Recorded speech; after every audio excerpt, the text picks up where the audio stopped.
नमस्कार मंडळी, sixth sense power या चॅनलमध्ये पुन्हा एकदा आपलं सर्वांचं स्वागत आहे। आणि आज आपण बघणार आहोत की वास्तुशास्त्रानुसार घराची अंतर्गत जी रचना असते ती कशी असावी। तर मंडळी, वास्तू ही आपल्या ऐपतीनुसार लहान मोठी असते। एकत्र कुटुंब पद्धत असताना मोठमोठाल्या वास्तू वाडे असायचे। आजही काही ठिकाणी एकत्र कुटुंब आहेत, परंतु कुटुंब पूर्वी इतकी आता मोठी राहिलेली नाही।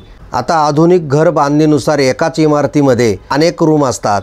त्याच्यामध्ये एक रूम, दोन रूम, तीन रूम, किचन किंवा आवश्यकतेनुसार असतात। अशा ठिकाणी प्रत्येक सदनिकेमधील अंतर्गत रचना ही कशी असली पाहिजे त्यासाठीच आजचा व्हिडिओ आहे। तर मंडळी, वास्तुशास्त्रानुसार स्वयंपाकघर कसं असावं किंवा कोणत्या दिशेला असावं, तर स्वयंपाकाची खोली ही पूर्व दक्षिण म्हणजे आग्नेय दिशेस असावी।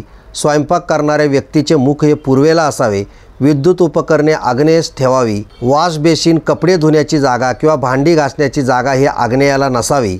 स्वयंपाकघराचा दरवाजा हा पूर्व किंवा उत्तर दिशेला असावा। भोजनगृह हे पश्चिम आणि नैऋत्य यामध्ये असावे। आता स्नानगृह कोणत्या ठिकाणी असावे? स्नानगृह हे ईशान्य आणि पूर्वेला असणे चांगले असते। स्नानगृहाचा उतार पूर्व किंवा उत्तरेकडे असावा। मानसिक स्वास्थ्य चांगले राहते। बाथरूममध्ये आरसा पूर्व किंवा उत्तरेकडे लावावा। रंग त्याचा फिकट असावा। दरवाजा पूर्व आणि उत्तर बाजूला असावा। अनेक ठिकाणी संडास बाथरूम हे एकाच ठिकाणी असते, ते शक्यतो नसावे। देवघर कोणत्या दिशेला असावे? ईशान्य दिशा ही ईश्वराची म्हणून देवघर ईशान्येला असावे। पूर्व आणि उत्तरेला असले तरी चालते। आग्नेय कोपऱ्यामध्ये ते नसावे। लहान जागेमध्ये देवघरासाठी स्वतंत्र खोली नसते। देव्हारा किंवा कोनाडा वापरला जातो, मात्र फळीवर देव ठेवू नये। ज्यांच्याकडे देव नसतील किंवा दुसऱ्या भावाकडे असतील तर त्यांनी श्री गुरु दत्तात्रयांचा फोटो हा उत्तरेकडे तोंड करून लावा। अनेक देवांचा संग्रह करू नये। देवाचा परिसर हा स्वच्छ ठेवावा। देवाच्या शेजारी पूर्वजांचे फोटो लावू नये। आता पाण्याची दिशा कोणत्या बाजूला असावी? घरामध्ये पाणी हे ईशान्येस असावे किंवा पूर्वेला असावे। अंडरग्राऊंड टाकी ही उत्तर पूर्व ईशान्य दिशेला असावी। ओव्हरहेड टँक हा नैऋत्य किंवा वायव्य दिशेला असावा। बैठकीची खोली कशी असावी? बैठकीची खोली ही ईशान्य, उत्तर किंवा पूर्वेला असावी। उतार पूर्व किंवा उत्तरेला असावा। फर्निचर हे नैऋत्येकडे ठेवावे।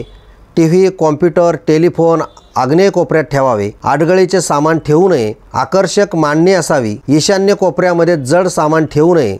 खोलीला लाल, काळा रंग देऊ नये। अभ्यासिका कोणत्या दिशेला असावी? तर अभ्यासिकेला सुद्धा आजकाल फार महत्त्व आहे। एकाग्रतेसाठी आणि पंचमहाभूतांशी तादात्म्य आणि एकरूपता ही अधिक महत्त्वाची असल्याने नैऋत्य पश्चिम दिशेला अभ्यासाची खोली असावी। अभ्यासाला बसताना तोंड नेहमी पूर्वेला, उत्तरेला किंवा ईशान्येला असावे। स्वतंत्र अभ्यासिका ही सर्वांच्याच वाट्याला येत नाही। एकाच खोलीमध्ये सर्व सांभाळावे लागते, तेव्हा अभ्यास मात्र ईशान्य, पूर्व, उत्तर या दिशेकडे तोंड करून करावा। अभ्यासिका नैऋत्याला न जमल्यास दक्षिण आणि पश्चिमेलाही चालू शकते। झोपून अभ्यास करू नये। अभ्यासिका स्वतंत्र असल्यास त्या खोलीची दारे, खिडक्या पूर्वेस आणि उत्तरेस असावीत। एखादी खिडकी ही पश्चिमेला असावी। अभ्यासाचे टेबल हे पूर्व किंवा उत्तरेला असावे। ईशान्य कोपऱ्यामध्ये एखाद्या आवडत्या देवाची फोटो फ्रेम लावावी। तिजोरी कोणत्या दिशेला असावी? तिजोरी ही सर्वांकडेच असते असं नाही, परंतु पैसे घरात कुठेतरी ठेवावे लागतात। उत्तर दिशा ही धनदायिनी आहे, तेथे कुबेराचे स्थान आहे। तेव्हा उत्तर दिशेला किमती वस्तू, महत्त्वाचे कागदपत्रे, दागदागिने ठेवावेत। याच दिशेला तिजोरी असावी। कपाट, तिजोरी यांचे दार हे उत्तरेस उघडेल असे असावे, म्हणजे उत्तरेकडील खोलीत दक्षिण भिंतीला पाठीमागे थोडी जागा सोडून तिजोरी, कपाट असावे।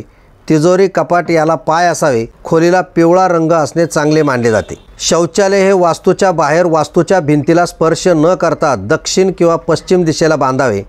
हल्ली शौचालय एका वास्तूत बांधण्याची पद्धत आहे। उत्तर वायव्य आणि पश्चिम वायव्य शौचालय चालू शकते, मात्र सेप्टिक टँक पूर्व दिशेकडे असावा, ईशान्येला असू नये। बेडरूम कोणत्या दिशेला असावे? बेडरूम हे पूर्व, आग्नेय, ईशान्य आणि मध्यभागी नसावे। शयनगृह हे प्रत्येकाचे वेगवेगळ्या दिशेला असावे। असे असले तरी हे सर्वांना शक्य नसते। एवढी भरपूर जागा सामान्यांना शक्य नसते। मोठ्या व्यक्तीला नैऋत्य आणि लहान व्यक्तीला उत्तर पूर्व दिशेला शयनगृह असावे।